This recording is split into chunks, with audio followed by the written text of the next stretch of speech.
Well, good day YouTube and welcome to another episode of the Albino Rhino beer review. Today we have a beer that was sent to me by the one and only Nicholas Pickles of Maxwell Stars Beer Reviews.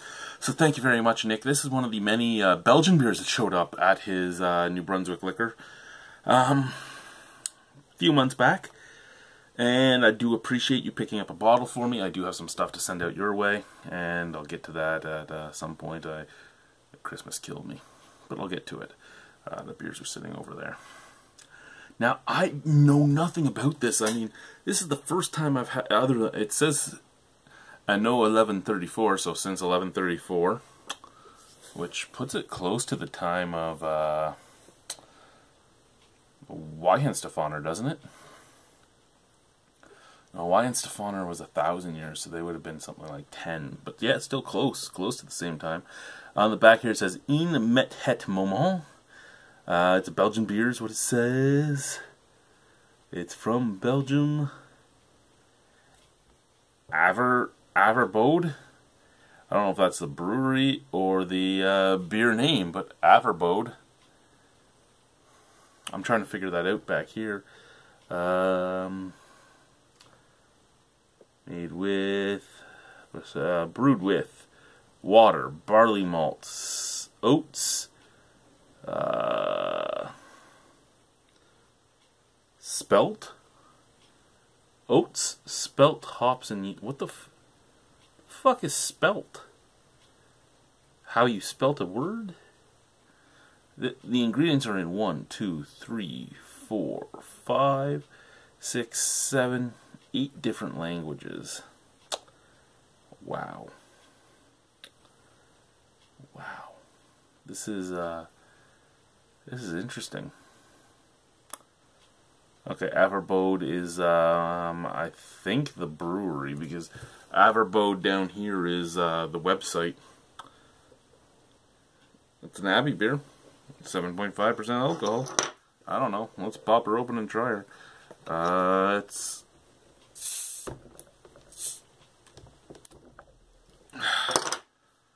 a cap I will be saving for the fridge.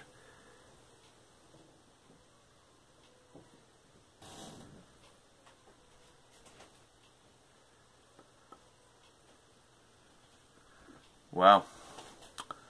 I did not expect that. It's still rising. It's still rising. It's still rising. Okay. That is the most ridiculous head I have ever seen. I figured a 500 milliliter glass for a 330 milliliter bottle would be more than enough. Apparently I was 100% incorrect. So, lots of carbonation moving in there. I don't know, once I pour the rest of this, how it's going to look. But lots of carbonation moving in there. It's completely see-through yellow color. I'm wondering if it's going to get hazier once I pour the rest in. Big white head. Lots and lots of tunnels forming in there.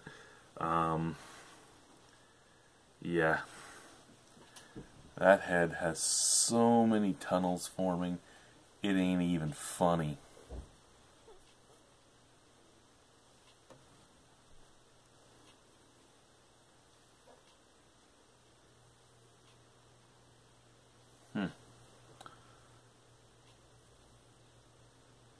Big bubbles forming everywhere. Like, it's almost like a hive.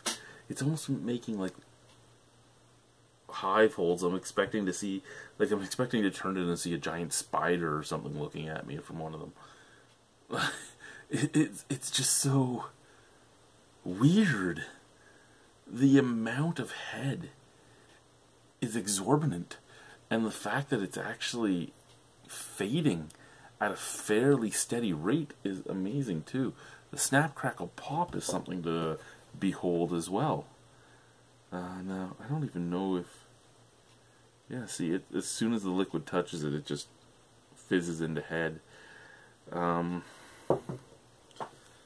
need to get more beer into this, though. There's no way of even trying to drink it right now. Like, there's no way. There's no way.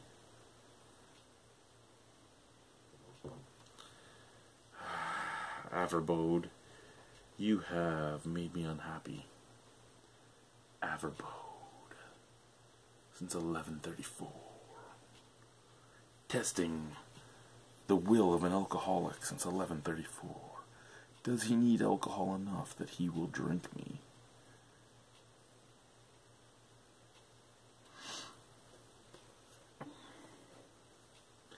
Okay, we're getting there. We're getting there. We're down to here. We're down to here. Smell. I don't smell anything out of there. I don't smell anything.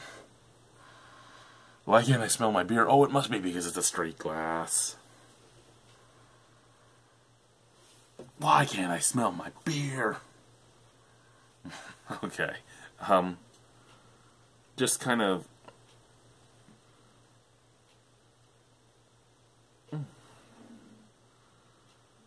Almost like loganberries.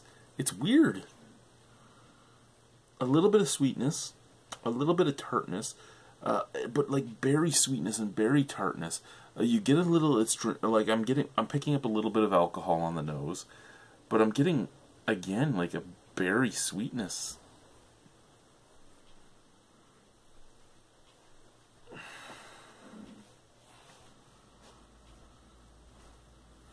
But that's about it. Just that berry and berry sweetness and berry tartness, and nothing really else. I'm not picking, and it's a Belgian beer, so I'm not picking up the banana. I'm not picking up the coriander. I'm not picking up the cloves.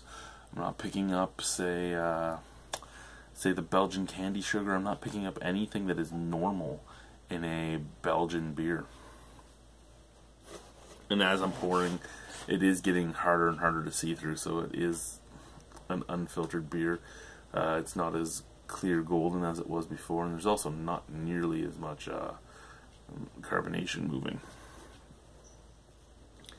However, as you see with the head itself, that's not going away either, really.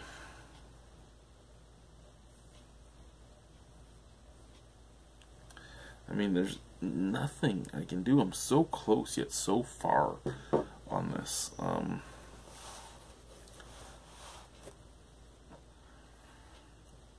Whatever. Let's just try it out of the bottle. Cheers.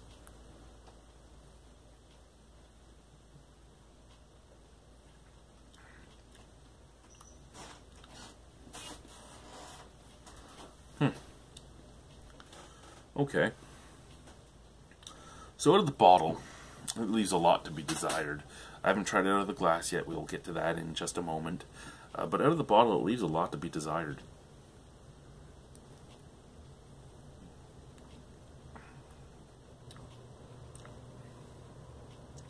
It just tastes like a... It tastes like... I don't even want to say it, but it kind of tastes like Fax Extra Strong or Crest Super.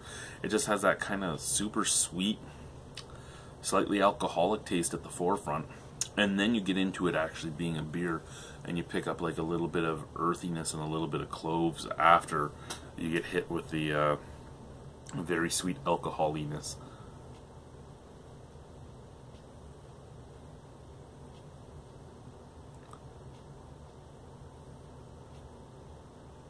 There we go. It's all in. And yeah, it's much thicker now.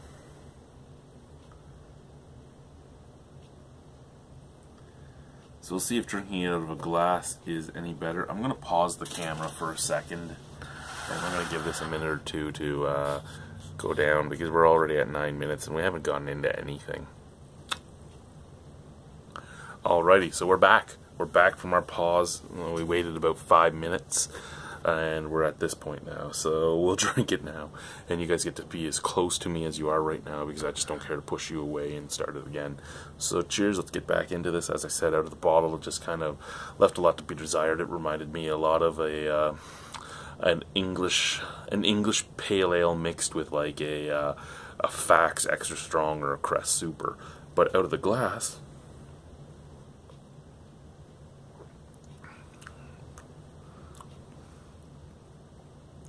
okay, out of the glass, still a little strange astringency.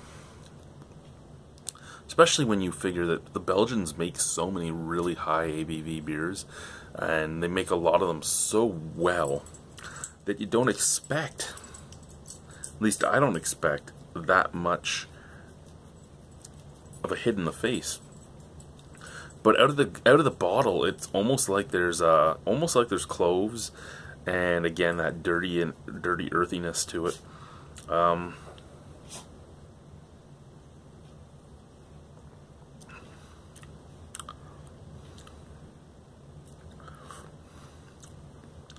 It's not actually out of the glass. It's not as bad as it was out of the bottle. The glass also, probably because it sat so long, the carbonation has worn off. So I don't, my palate doesn't get attacked with that carbonation sting.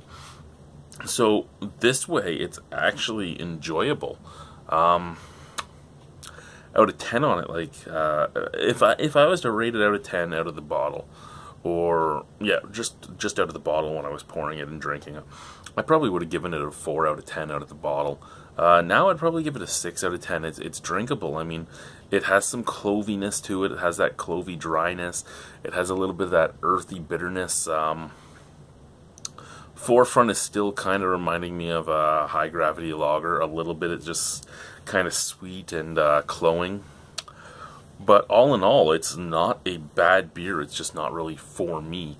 Thank you very much, Nick, for sending it. It was a pleasure to try, and thank you guys for watching. Bye-bye.